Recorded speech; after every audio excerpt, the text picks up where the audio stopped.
I gotta get back to my mag-ina.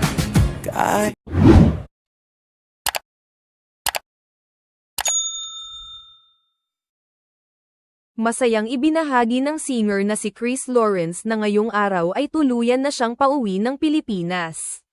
Sa kanyang update mula sa airport, hindi na niya maitago ang excitement dahil sa wakas ay makakasama na niyang muli sina Katrina Halili at ang kanilang anak na si Katie.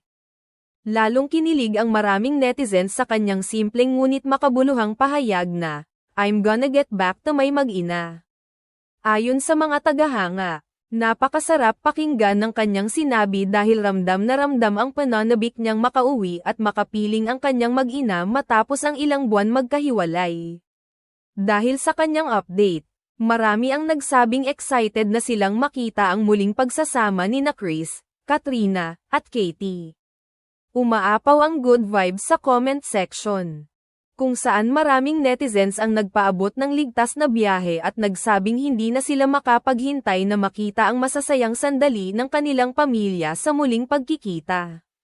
But first, I gotta get back to my mag-ina.